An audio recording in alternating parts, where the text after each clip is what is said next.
Bismillahirrahmanirrahim. Ladies and gentlemen, Assalamu alaikum. I'm Assistant Professor Malik M. Ali and you are watching Project Management Simplified video series.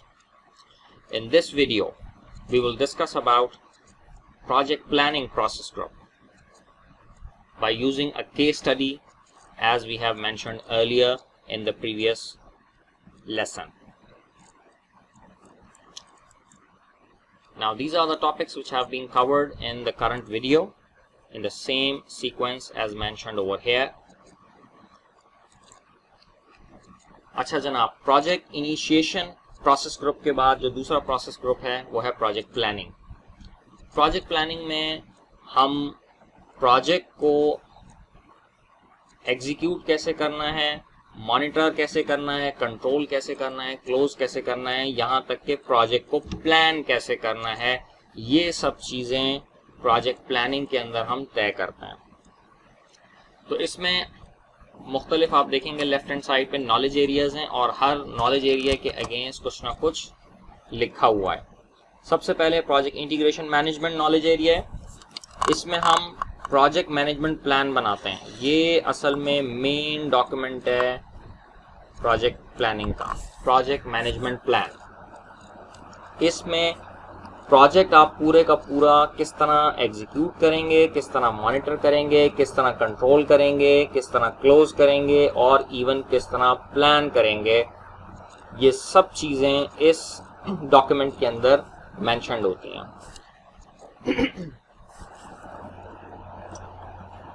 अच्छा, फिर इसके बाद ये भी मैं आपको बताता चलूं, आप जैसे देख रहे हैं प्रोजेक्ट स्कोप मैनेजमेंट, यहाँ पे है स्कोप मैनेजमेंट प्लान है। इसी तरीके से टाइम मैनेजमेंट प्लान है। ये जितने भी मैनेजमेंट प्लान्स आप देख रहे हैं, आप यहाँ पे आ जाएं। कॉस्ट मैनेजमेंट है तो यहाँ पे plan for cost management, quality management तो प्लान फॉर क्वालिटी मैनेजमेंट। ये जितने भी मैनेजमेंट के प्लान्स हैं ये तमाम के तमाम प्रोजेक्ट मैनेजमेंट प्लान का हिस्सा होते हैं, ठीक है। और ये तमाम के तमाम subsidiary plans main project management plan document के अंदर ऐड किए जाते हैं, शामिल होते हैं, उसका पार्ट होते हैं। अच्छा, प्रोजेक्ट स्कोप मैनेजमेंट, जैसे कि नाम से आपको जाहिर हो रहा है कि स्कोप को मैनेज कैसे किया जाएगा। ये इसके अंदर यानी कि स्कोप को सबसे पहले आप रिक्वायरमेंट्स कलेक्ट करते हैं। रिक्वायरमेंट्स कैसे कलेक्ट की जाएंगी, स्कोप को डिफाइन किया जाएगा और वर्क ब्रेकडाउन स्ट्रक्चर बनाया जाएगा, ठीक है। वर्क ब्रेकडाउन स्ट्रक्चर जब हम बना लेते हैं, इसका आउटपुट क्या है, स्कोप बेसलाइन। स्कोप बेसलाइन जो होता है, याद रखिएगा प्रोजेक्ट मैनेजमेंट में जब भी बेसलाइन का वर्ड यूज हो तो आप समझ जाएं कि ये इससे मुराद है अग्रीड अपॉन डॉक्यूमेंट, ठीक है।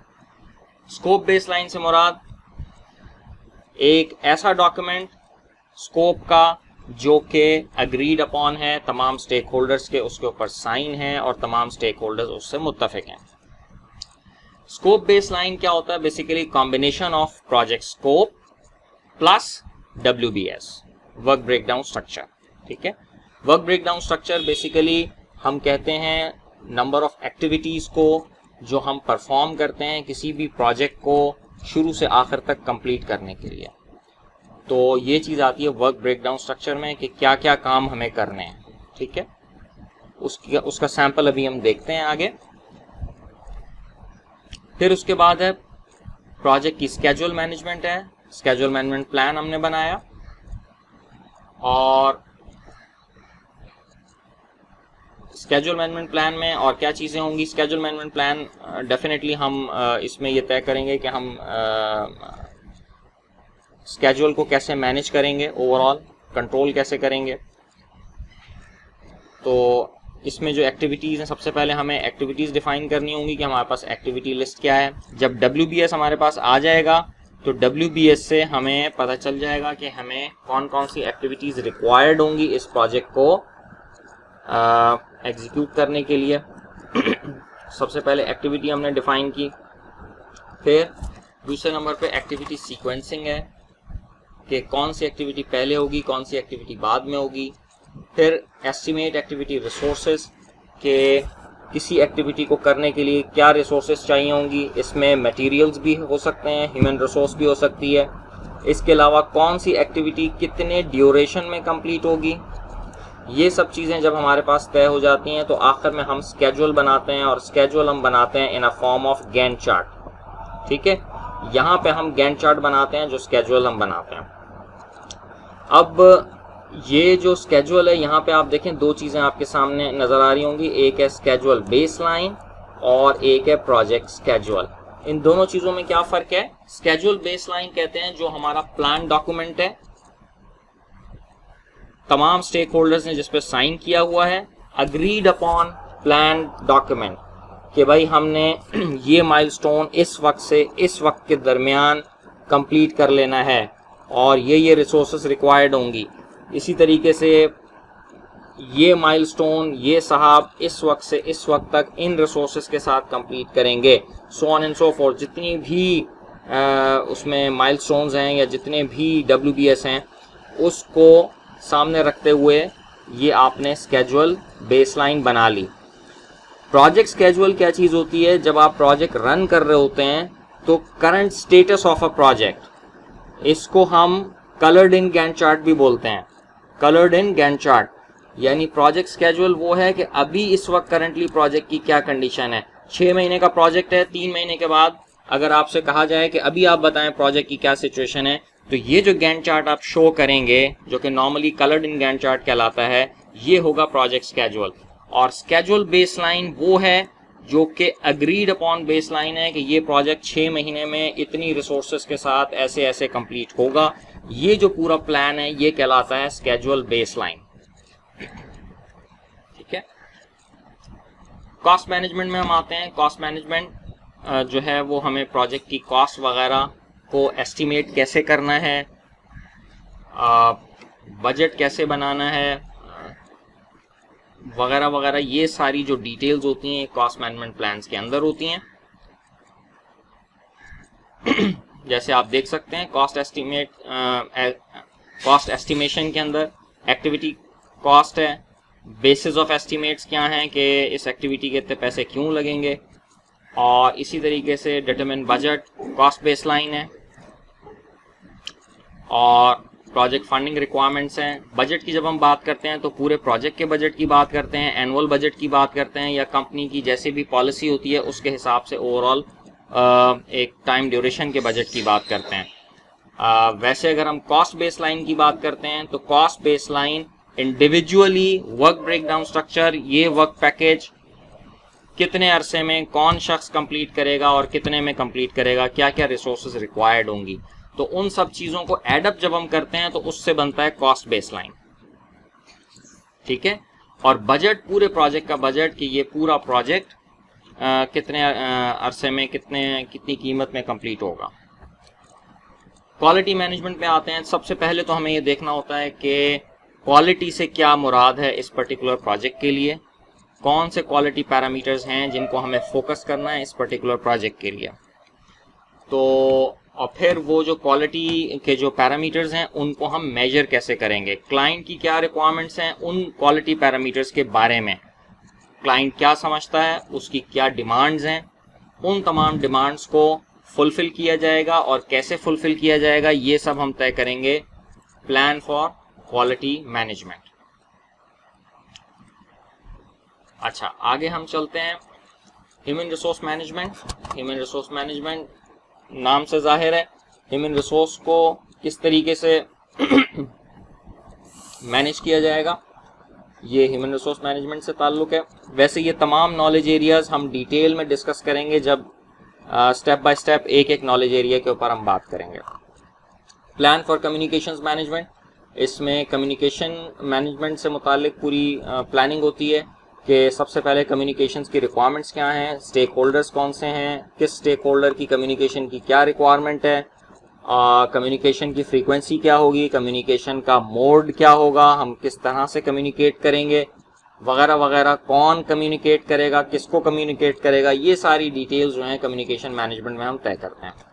इसी तरीके से plan for risk management. Risk management में हम क्या करते हैं, हम रिस्क को आइडेंटिफाई करते हैं, ठीक है, और क्वालिटेटिव एनालिसिस करते हैं और क्वांटिटेटिव एनालिसिस करते हैं, और उसका रिस्पांस जो है वो हम आइडेंटिफाई करते हैं कि रिस्क अगर अकर हो जाएगा तो फिर हमें रिस्पांस उसका कैसा देना है।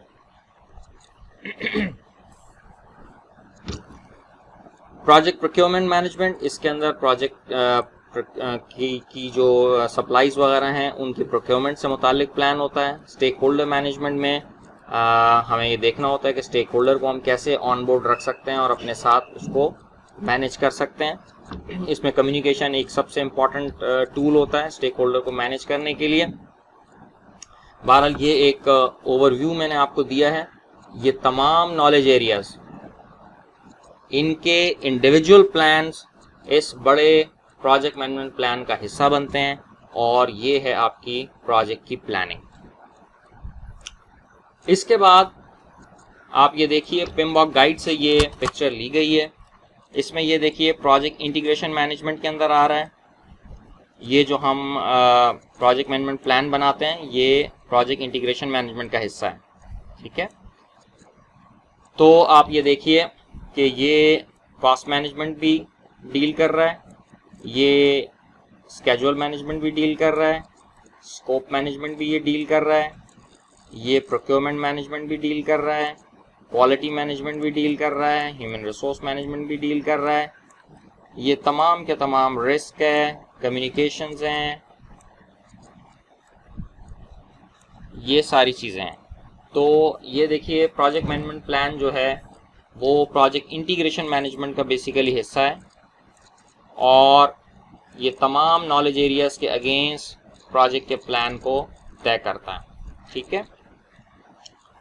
अब आते हैं हम अपने प्रोजेक्ट की तरफ। केस स्टडी प्रोजेक्ट जो हमने लिया हुआ है उसमें हमने उसकी स्कोप स्टेटमेंट बनानी है, क्योंकि इनिशिएशन में हम चार्टर बना चुके हैं, स्टेक होल्डर रजिस्टर बना चुके हैं। अब जो नेक्स्ट स्टेप है हमारा वो है स्कोप स्टेटमेंट। स्कोप स्टेटमेंट अब बनानी है हमने। स्कोप स्टेटमेंट ये आपके सामने है, प्रोजेक्ट का title, date, prepared by, project की समरी आपके सामने है, प्रोडक्ट के कैरेक्टरिस्टिक्स और रिक्वायरमेंट्स क्या हैं ये आपने क्लियरली 1 बाय 1 बुलेटेड मेंशन की हैं, और इसके ऊपर आप साइन लेंगे अपने स्टेक होल्डर्स का। ये साइन डॉक्यूमेंट होता है, ठीक है, इसको स्कोप बेसलाइन भी कहते हैं। ये जब आप डॉक्यूमेंट, ये सारा इसमें सारी डिटेल्स हैं कि जनाब प्रोजेक्ट की कैरेक्टरिस्टिक्स एंड रिक्वायरमेंट्स क्या हैं, और उसके बाद summary of project deliverables, project क्या डिलीवर करेगा। आपके लिए ये चीज़ ज़्यादा इम्पॉर्टेंट है कि प्रोजेक्ट की जो डिलीवरेबल्स हैं आप वो अप्रोप्रिएटली डिलीवर करते जाएं। ये सब चीज़ें डिलीवर करनी है, ये प्रोजेक्ट के डिलीवरेबल्स हैं, समरी ऑफ प्रोजेक्ट डिलीवरेबल्स, ठीक है। इसमें कोई कमी बेशी हो तो आप डिस्कस कर सकते हैं। ये सारे डिलीवरेबल्स इसके अंदर मेंशन किए गए हैं, ठीक है। स्टेप बाय स्टेप कोई पढ़ना चाहे देख सकता है वीडियो पॉज करके। बहरहाल आगे हम चलते हैं। प्रोजेक्ट का सक्सेस क्राइटेरिया मेंशन किया गया है यहाँ पे जनाब, कि प्रोजेक्ट को कैसे समझा जाएगा कि ये एक कामयाब प्रोजेक्ट है। तो ये आपके सामने एक सैम्पल स्कोप स्टेटमेंट है। स्कोप स्टेटमेंट हमने बना ली। अब इसके बाद हम देखते हैं कि प्रोजेक्ट की प्लानिंग में अब हमें आगे क्या करना है। स्कोप हमने बना लिया, स्कोप के बाद हमें उस स्कोप से वर्क ब्रेकडाउन स्ट्रक्चर बनाना है। वर्क ब्रेकडाउन स्ट्रक्चर में इनिशिएशन के प्रोसेस ग्रुप में हमें क्या करना है, आइडेंटिफाई स्टेक होल्डर्स जो हम कर चुके हैं, प्रोजेक्ट चार्टर बनाना है ये हम बना चुके हैं, किक ऑफ मीटिंग ये हम कर चुके हैं, ठीक है।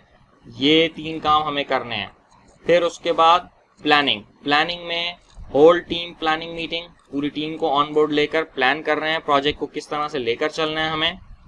टीम कॉन्ट्रैक्ट के अंदर हमारी डिटेल्स होती हैं, मसलन के टीम काम किस तरह से करेगी, किस शख्स की क्या ड्यूटीज़ हैं, वर्किंग आवर्स क्या हैं, और ओवरऑल किस तरह से टीम कंट्रीब्यूट करेगी इस प्रोजेक्ट के अंदर, ये सारी डिटेल्स जो हैं ये टीम कॉन्ट्रैक्ट में होती हैं। फिर इसके अलावा प्रोजेक्ट की स्कोप स्टेटमेंट है, जैसे कि हमने अभी देखी। फिर हमने WBS बनाया, अभी ये जो है ये WBS ही है, ठीक है। यहाँ पे आप ये देखें, ये हमने प्रोसेस ग्रुप के हिसाब से WBS बनाया है। इनिशिएटिंग प्रोसेस ग्रुप में क्या होगा, प्लानिंग प्रोसेस ग्रुप में क्या होगा, मॉनिटरिंग कंट्रोलिंग में हम क्या करेंगे, वगैरह वगैरह। अब prepare schedule and cost baseline, planning के अंदर ही schedule baseline and cost baseline. अच्छा, यहाँ पे मैं आपको एक चीज क्लियरली बता दूं, वंस जब ये स्केड्यूल बेसलाइन, कॉस्ट बेसलाइन और स्कोप बेसलाइन, ये 3 बेसलाइंस हैं, याद रखिएगा, स्कोप, स्केड्यूल एंड कॉस्ट, ये 3 बेसलाइन जिस वक्त साइन हो जाएं, अप्रूव हो जाएं, इसके बाद इन 3 बेसलाइंस में चेंज एक प्रोसेस के थ्रू हो सकता है, ऐसे जुबानी नहीं हो सकता। चेंज मैनेजमेंट का एक प्रोसेस है जो आपको मेंशन करना होगा। स्कोप, जिस वक्त हम अभी पढ़ेंगे स्कोप मैनेजमेंट के अंदर, स्कोप मैनेजमेंट के अंदर ये आता है जब स्कोप के अंदर कोई चेंज की रिक्वेस्ट आती है तो उस चेंज की रिक्वेस्ट को किस तरह से डील किया जाएगा, ठीक है। मगर वंस बेसलाइन डॉक्यूमेंट साइन हो जाए, उसमें without through proper channel approval के कोई चेंज एक्सेप्ट नहीं किया जाता, चाहे कुछ भी हो जाए, ठीक है। जुबानी चेंज एक्सेप्ट नहीं होगा। स्केड्यूल में, कॉस्ट में और स्कोप में, इन 3 चीजों में कोई भी चेंज एक्सेप्टेबल नहीं होगा, इल्ला ये कि एक थ्रू प्रॉपर चैनल मैकेनिज्म के जरिए वो चेंज आपके सामने पुट अप किया जाए, ठीक है। तो अब यहाँ पे prepare schedule and cost baseline, इसमें हम क्या करते हैं भाई, डिटरमिन टास्क रिसोर्सेज, के किस टास्क में क्या क्या रिसोर्सेज हमें चाहिए होंगी, कितनी देर लगेगी किसी टास्क को करने में, टास्क की डिपेंडेंसीज क्या हैं, ठीक है। एक टास्क किन किन चीज़ों पे डिपेंडेंट है, इसमें मुख्तलिफ रिसोर्सेज हो सकती हैं, ह्यूमन रिसोर्सेज भी हो सकती हैं, दूसरे मटेरियल रिसोर्सेज भी हो सकती हैं। तो वो देखना है कि जिन चीज़ों की मदद से वो टास्क आपने अचीव करना है, क्या वो चीज़ें उस पॉइंट इन टाइम के ऊपर अवेलेबल होंगी या नहीं होंगी, वो आपने देखनी है। फिर आपने गैंट चार्ट बनाना है यहाँ पे, ठीक है।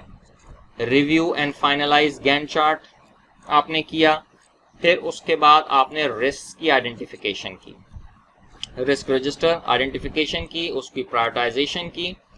हम आ गए अब एग्जीक्यूटिंग के अंदर। एग्जीक्यूटिंग में आपने क्या किया, आपने काम शुरू कर दिया, आपने सर्वे करना शुरू कर दिए, आपने यूजर इनपुट्स लेने शुरू कर दिए, इंट्रानेट का साइट का जो कंटेंट है वो आपने बनाना शुरू कर दिया, साइट का जो डिज़ाइन है वो बनाना शुरू कर दिया, साइट की प्रोग्रामिंग कंस्ट्रक्शन वगैरह है वो करनी शुरू कर दी, यहाँ पे इंटरनेट साइट टेस्टिंग करनी शुरू कर दी। फिर साइट की प्रमोशन वगैरह जो है, इसकी मार्केटिंग, एडवर्टीजमेंट वगैरह वो आपने शुरू कर दी, और आखिर में साइट आपने रोल आउट कर दी, आपने डेवलप करके हैंड ओवर कर दी कंप्लीटली, ठीक है।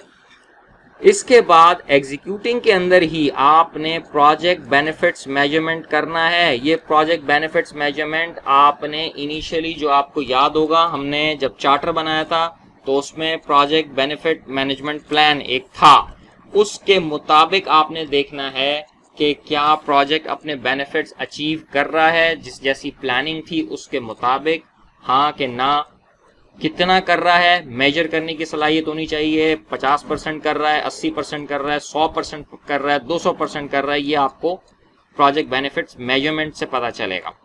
फिर मॉनिटरिंग एंड कंट्रोलिंग है। मॉनिटरिंग एंड कंट्रोलिंग में प्रोग्रेस रिपोर्ट्स होती हैं, इसमें वीकली प्रोग्रेस रिपोर्ट्स होती हैं, चेंज रिक्वेस्ट वगैरह अगर आती हैं तो वो देखी जाती हैं। क्लोजिंग के अंदर हम क्या क्या करेंगे भाई, क्लोजिंग में हमने कहा जी हम फाइनल प्रोजेक्ट की रिपोर्ट बनाएंगे, प्रेजेंटेशन बनाएंगे और एक लेसन्स लर्नड रिपोर्ट बनाएंगे। अच्छा, ये लेसन्स लर्नड रिपोर्ट अक्सर इग्नोर कर दी जाती है, ये सब बहुत इंपॉर्टेंट चीज़ है। ऑर्गेनाइजेशंस इसी के ज़रिए लर्न करती हैं कि पिछले प्रोजेक्ट में हमसे ये मिस्टेक्स हुई थी, नेक्स्ट प्रोजेक्ट में हमें ये मिस्टेक नहीं करनी है। तो हर प्रोजेक्ट से कुछ नया सीखने को मिलता है। लेसन्स लर्नड लिखना इंतहाई ज़रूरी है, और ये मतलब मैं आपको स्ट्रांगली इनकरेज करूंगा कि ये आप ज़रूर लिखें, चाहे आपका प्रोजेक्ट कितना ही ख़राब क्यों ना गया हो, कितना ही बुरा क्यों ना गया हो या कितना ही अच्छा क्यों ना गया हो, लेसन्स लर्न रिपोर्ट लिखना इंतहाई ज़रूरी है, क्योंकि आपके बाद आने वाले जो प्रोजेक्ट मैनेजर्स हैं, आपके बाद आने वाला जो स्टाफ है, वो इसको देखकर लर्न करता है। तो इसी तरीके से ऑर्गेनाइजेशंस लर्न करती हैं। ठीक है, आगे चलते हैं। अब जनाब प्लानिंग हमने कर ली, वर्क ब्रेकडाउन स्ट्रक्चर हो गया, ये हमारा सब वर्क ब्रेकडाउन स्ट्रक्चर था। ठीक है, स्कोप बना लिया, वर्क ब्रेकडाउन स्ट्रक्चर स्कोप से निकाल लिया। अब इसके बाद हम आ गए स्केजुलिंग पे। स्केजुलिंग में हमें क्या करना है भाई? स्केजुलिंग में जो हमारी मेन एक्टिविटीज हैं, सबसे पहले हमें पता होना चाहिए कौन सी चीज पहले होगी, कौन सी चीज बाद में होगी। तो एक्टिविटीज की सीक्वेंसिंग करनी है, फिर एक्टिविटीज की रिसोर्स रिक्वायरमेंट्स आइडेंटिफाई करनी है, किस एक्टिविटी को कौन परफॉर्म करेगा और क्या क्या रिसोर्सेज उसको रिक्वायर्ड होंगी। तीसरे नंबर पर एक्टिविटी ड्यूरेशन, कि ये एक्टिविटी कितने अरसे में कंप्लीट होगी। और चौथे नंबर पर आखिर में हम इन सब चीजों को मिला के गैंट चार्ट बनाते हैं, और यही जो गैंट चार्ट होता है ये स्केड्यूल बेसलाइन बनती है। ठीक है, ये हम गैंट चार्ट बना लेते हैं कि जनाब ये हमारा प्लान है, ये हमारा प्रोजेक्ट है, और हमने ये तमाम टास्क इस टाइम में हम अचीव करते चले जाएंगे, ये माइलस्टोन इस टाइम ड्यूरेशन में हम अचीव कर लेंगे। तो ये चीज़ हमारी बन जाती है यहाँ पे इस जगह स्केड्यूल की बेसलाइन। और एक्चुअल जो प्रोजेक्ट का स्केड्यूल है, जिस वक्त आप प्रोजेक्ट रन कर रहे होंगे, कलर्ड इन गैंट चार्ट आप बना रहे होंगे, वो बता रहा होगा कि इस वक्त करंटली प्रोजेक्ट किस स्टेट में खड़ा हुआ है। ठीक है, वो प्रोजेक्ट स्केड्यूल कहलाता है। ठीक है, सो दो चीजें हैं, एक प्रोजेक्ट स्केड्यूल है, एक स्केड्यूल बेसलाइन है। ठीक है, तो दोनों में फर्क है, इस चीज को काइंडली अच्छी तरह से समझ लें। आगे चलते हैं कॉस्ट मैनेजमेंट। कॉस्ट मैनेजमेंट में हमने क्या करना है भाई? स्केड्यूल हमने बना लिया, अब हम कॉस्ट एस्टिमेट कर सकते हैं with respect to resources and durations. ठीक है, तो identify cost for hourly wage human resource, इसी तरीके से identify cost for fixed salaried employees with respect to their percentage of involvement. ठीक है, ये तो सिर्फ ह्यूमन रिसोर्स की ही हमने कॉस्टिंग की है यहाँ पे। इसके बाद हमें आगे कॉस्टिंग करनी है प्रोक्योरमेंट कॉस्ट, मशीनरी वगैरह या जो भी इक्विपमेंट हमने परचेज किया उसकी कॉस्ट। अच्छा, फिर इसके अलावा identify cost incurred in other resources, मसलन आपने ऑफिस रखा हुआ है, उसमें उस ऑफिस का रेंट है, बिजली यूज़ कर रहे हैं, कंप्यूटर्स और मशीन यूज़ कर रहे हैं, कंप्यूटर्स की एवरेज फ़र्ज़ करें जो वारंटी है, आप फ़र्ज़ कर लें 3 इयर्स वारंटी है, तो आप समझ लें 3 इयर्स में ज़ीरो हो जाएगा। तो अगर ये कंप्यूटर फ़र्ज़ कर लें 36,000 का है और 3 महीने मतलब 3 साल में 36 महीने बनते हैं, तो इसका मतलब है एक कंप्यूटर की पर मंथ जो कॉस्ट आ रही है वो 1000 रुपीज़ है। तो आप इस चीज़ को भी काउंट करेंगे कि आपके पास 20 कंप्यूटर रखे हुए हैं, 20,000 रुपये आपके ये जो इन्वेंट्री है इसकी कॉस्ट कम हो रही है। इसी तरीके से बाकी जो भी चीज़ें हैं वो आपने ये सारी जो कॉस्ट है ये आपने देखना है कि क्या खर्चे अखराजात हो रहे हैं आपके इस प्रोजेक्ट की एग्जीक्यूशन में।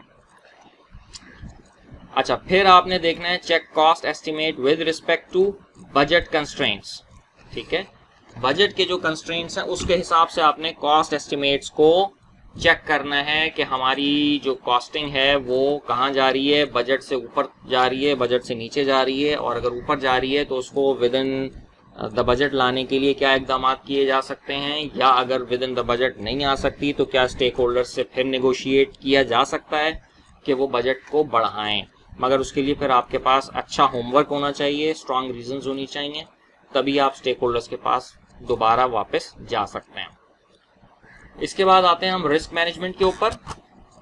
रिस्क एक ऐसी चीज है, एक नेगेटिव इवेंट है जो आपके प्रोजेक्ट की परफॉर्मेंस को, आपके प्रोजेक्ट के ऊपर एक नेगेटिव इम्पैक्ट डालता है। इस इवेंट की अकर होने की प्रोबेबिलिटी 1 से कम होती है, यानी ये हो भी सकता है और नहीं भी हो सकता, लाजमी नहीं है कि ये होगा। ठीक है, ऐसे बैड इवेंट्स जिनका होना लाजमी है वो कंस्ट्रेंट कहलाते हैं, और ऐसे बैड इवेंट जिनके होने की प्रोबेबिलिटी है, ज़रूरी नहीं है कि वो हों, वो रिस्क कहलाते हैं।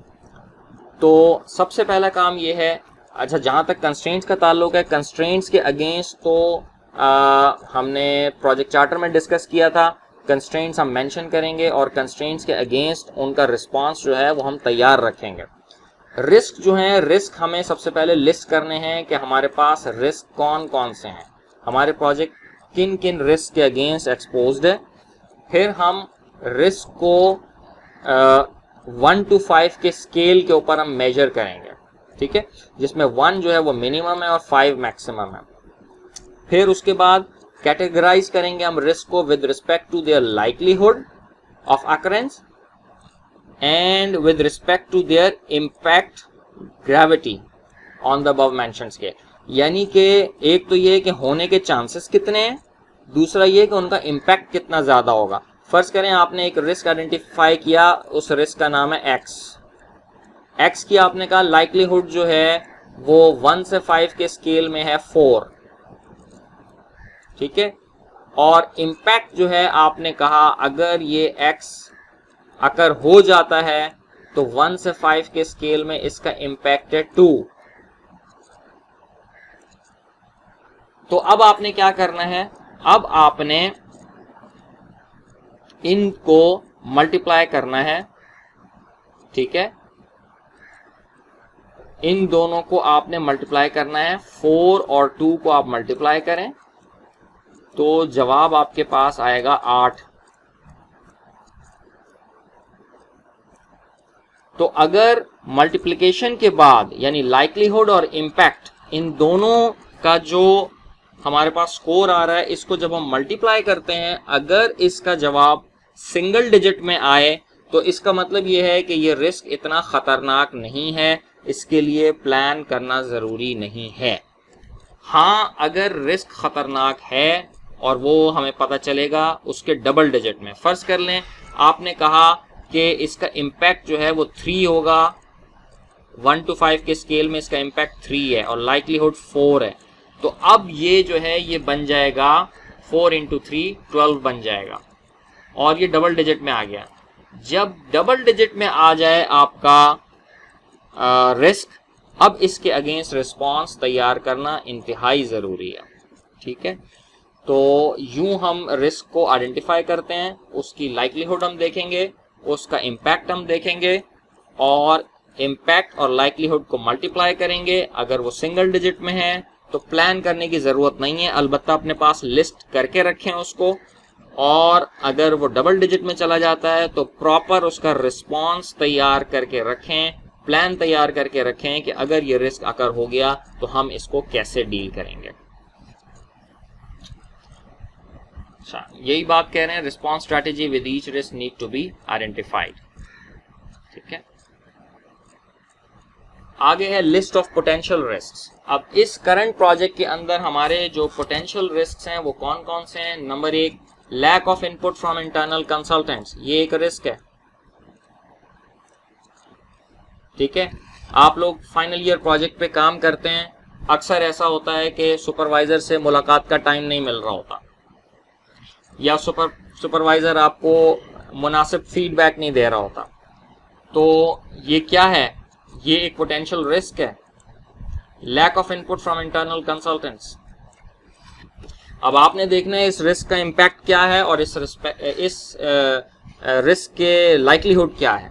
इन दोनों चीज़ों को जब आप देखेंगे, सामने रखेंगे, तो इससे आपको पता चल जाएगा कि इस रिस्क की एक्चुअल ग्रेविटी क्या है और इसको हमें कैसे डील करना चाहिए और इसका रिस्पॉन्स जो है आपको तैयार करना होगा।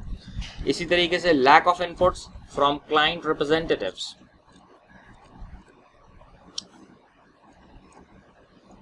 ये भी एक रिस्क है। सिक्योरिटी ऑफ न्यू सिस्टम, ये रिस्क है। इस तरह से रिस्क इन्होंने आइडेंटिफाई किए हैं। हमारा जो स्कोप है उसको सामने रखते हुए, WBS और इन सब चीज़ों को सामने रखते हुए ये रिस्क जो हैं आइडेंटिफाई किए गए हैं, ठीक है। तो यहाँ तक हम आ गए प्लानिंग के अंदर, हमने रिस्क तक आइडेंटिफाई कर लिया है। प्लानिंग, चूंकि ये एक छोटा प्रोजेक्ट था तो हमने इसमें कुछ सिलेक्टेड चीज़ें उठाई हैं और उनके अगेंस्ट हमने प्लानिंग की है। बड़े प्रोजेक्ट में बहुत ज़्यादा डिटेल्ड प्लानिंग भी होती है, इसमें थोड़ी कम डिटेल में हम प्लानिंग अभी कर रहे हैं। आगे जब नॉलेज एरियाज को डिस्कस करेंगे तो ज़्यादा डिटेल में आपसे हम बातें डिस्कस करेंगे। अभी सिर्फ आपको एक टेम्पलेट देना था कि प्रोजेक्ट स्टार्ट टू एंड किस तरह से चलाया जा सकता है, और यही इस जो वीडियो सीरीज़ है, केस स्टडी वीडियो सीरीज़ का, इसका यही मकसद है कि आप लोगों को प्रोजेक्ट के बारे में फ्रॉम स्टार्ट टू एंड एक अच्छी नो हाउ दी जाए। तो जनाब इस लेसन का ये एंड है। This is the end of this lesson. Thank you very much. अल्लाह हाफिज़।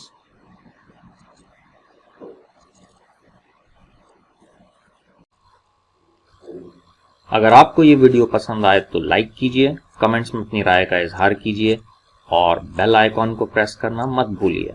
Thank you.